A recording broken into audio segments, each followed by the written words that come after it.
안녕하세요. 남기고입니다. 제가 해양대학교 해사글로벌 전공에 합격하고 항해사 계열이고요. 그리고 목포해양대학교의 해상운송학부 항해사 항해 계열로 합격을 했는데 제가 역사도 전공을 했습니다. 근데 지금 미국과 관세 협상이 화두가 되지 않습니까? 이거에 대해서 우리가 지렛대로 무기로 삼을 수 있는 것이 하나 있습니다.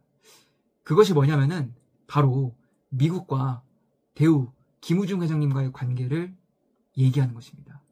이게 무슨 얘기냐 그러실 수 있는데 98년도 이전에 김우중 회장님께서 대우를 이끌고 계셨을 때 미국의 트럼프는 굉장히 힘들었었거든요.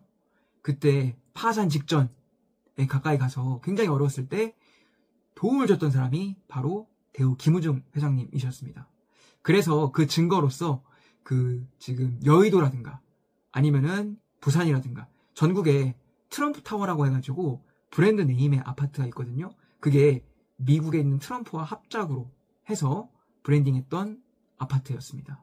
그리고 지금 트럼프 타워, 뉴욕에 있는 트럼프 타워 같은 경우도 대우건설에서 도움을 많이 줬는데 그래서 실제로 대우 김우중 회장님께서 뉴욕에 있는 트럼프를 만나러 갔을 때 그 집무실에 초대를 해서 LPGA 박세리가 실제 경기를 했던 그 모습을 같이 관전했다는 거 아니겠습니까?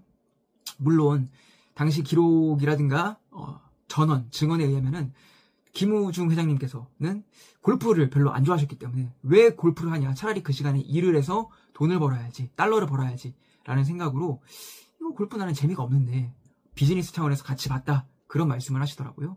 그 정도로 김우중 회장님과 트럼프는 굉장히 돈독한 사이였습니다. 그런데 실제로 이제 트럼프 아들, 트럼프 주니어와 그리고 트럼프도 뉴욕에서 여기 서울로 넘어와서 실제 김우중 회장님과 함께 또 생활 이렇게 며칠 골프도 치고 또 초대도 하고 그렇게 지냈던 걸로 기록에 나와 있고요. 또 실제로 대우 관계자분들의 말씀에 의하면은 트럼프가 어려웠을 때 몇백억 이렇게 빌려주고 도와줬다라는 말씀도 하시더라고요. 그런데 그거를 대우가 해체되면서 돈을 받지 못했다고 합니다. 그러니까 이런 부분들, 우리가 어려웠을 때 도움을 줬던 사람은 잊지 못하거든요. 그래서 이런 말도 있지 않습니까? 우리나라에 결혼식장에는 못 가도 조사, 장례식장에는 가라. 기쁜 일을 함께 했을 때는 물론 기쁘기 때문에 잘 기억 못합니다. 하지만 슬픈 일, 어려웠을 때는 도움받았던 거 생생하게 기억하거든요. 이런 것들. 하지만 지금 김대중 정부부터 해서 사실 김대중 정부부터 해가지고 흔히 말하는 그 진보, 좌파 정권에서는 기업인 안 좋아하고 또 기업 억압하고 또 사실 대우가 무너졌던 것도 김대중 정부의 역할이 굉장히 컸는데 이런 것들을 잘 활용할 수 있을지 모르겠습니다. 저는 개인적으로 굉장히 안타까워하는 게 대우가 당시에 살아남았다면, 이건 제가 기회가 되면은 살 수 있었던 기업이었던 것을 근데 죽였다는 것을 제가 분명하게 또 상세하게 역사적인 관점에서 말씀드릴 수 있는 기회가 있을 것 같습니다. 근데 결론적으로는 살 수 있던 기업을 죽였던 거거든요. 정권이 바뀌고 산업화, 그 기업을 육성했던 곳에서 민간으로, 중소기업으로 옮기자 라고 해가지고 당시 김우중 정부가 기업에게 대출해줬던 것을 민간에게 대출해줬고, 그래서 부동산 투자라는 개념이, 금융투자라는 개념이 당시 처음으로 언급됐던 게 그 시기였습니다. 그리고 신문 곳곳에서는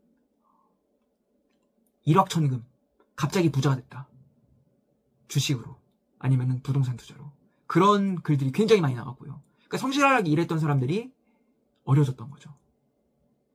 어찌됐건 지금 정부가, 어떤 분들이 이 영상을 보실지 모르겠지만 그런 부분들도 활용하셔서, 왜냐하면 저는 대한민국이 잘 되기를 원합니다. 아무리 이 정권이 정말 힘든 정권이라고 하더라도 어쨌든 대한민국 살려야 되는데 그렇게 방향으로 나아가지 않는 것 같아서 걱정입니다. 지금 15만원, 25만원, 50만원 뿌리는 것도 그렇고. 근데 어찌됐건 이 관세 협상, 김우중 회장님, 대우 김우중 회장님과 트럼프의 관계도 면밀하게 살펴서 우리가 잘 헤쳐나가야 되겠습니다.